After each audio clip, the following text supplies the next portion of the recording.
در تالار گیمنازیای رقم یک شهر خوجند جلسه جنبسته فعالیت ریاست معارف ولایت سوخت در سال 2025 برگزار گردید.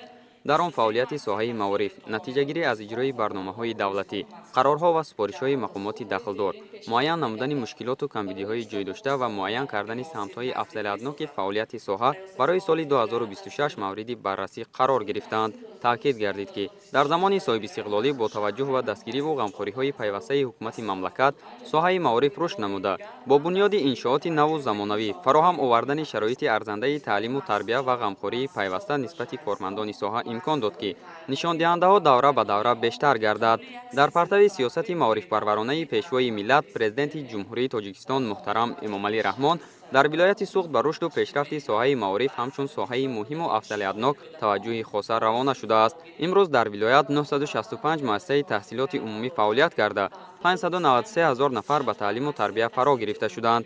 اینچنین 307 مؤسسه تحصیلات تا مکتبی فعالیت دارند و در آنها بیش از 51 هزار نفر کودک به تعلیم و تربیت فرا گرفته شدند. در رفت جلسه تاکید گردید که رفت اجرای قانون جمهوری تاجیکستان درباره معارف، قرارهای حکومت جمهوری تاجیکستان، برنامه‌های دولتی، استراتژی و سفارش‌های مقامات اجرایی محلی حکومت دولتی عملی کرده می‌شود و جهت رشد ساحه معارف، بلند برداشتن صفت تحصیلات، فراگیری بیشتر کودکان و نورسان به تحصیل و تحکیم پایه مادی و تکنیکی مؤسسه‌های تعلیمی، همچنین در سمت تکمیل اختصاص آموزگاران، تأمین مؤسسه‌ها با کتاب‌های درسی، تجهیزات تعلیمی، کابینet‌های فنی و رشد اینفراستراکچور ساحه کارهای معین به انجام رسانیده شدند. با وجود این مسئله‌های بلند برداشتن صفت تحصیلات، تعمیر و از نوسازی مؤسسه‌های صدموی و تقویت کارهای تربیوی همان از مسئله‌های حل طلب باقی می‌مانند. طول 7 سال است که آزمون جمهوری فروغ یوسف دانایی کتاب است با ابتکار پیشوای معظم ملت راه اندازی می‌گردد. امسال خوشبختی اهل معارف ولایت سوخت در آن است که یکی از 4 شاه جایزه که پیش بینی گردیده بود نصیب ولایت سوخت گردید. از جمله خواننده صنف 4 مؤسسه تحصیلات میانی رقم 4 از نامیناسی ادبیات معاصر تاجیک صاحب شاه جایزه گردید.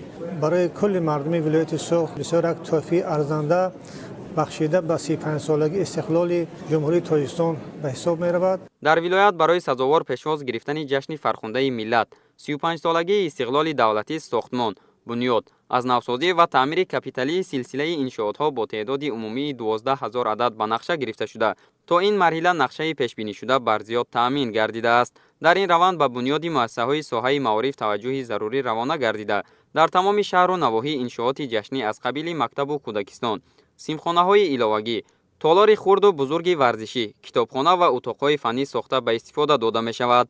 چنانچه تنها دوام سال 2025 در ولایت زیاده از 85 انشاءات ساحه معارف با بیش از 20,000 جای نشست در یک بست به استفاده داده شدند.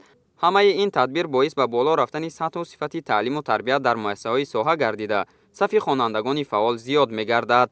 نشان دهنده های آماری ثابتگری آن می باشد که دوام سالهای آخر صف اشتراکچیان المپیادهای فنی در سطح جمهوریوی و بین المللی و آزمون‌های جمهوریوی فروغ یوسف دانایی کتاب است. علم فروغ معرفت. تاجیکستان وطن عزیز من افزوده ایستاده است.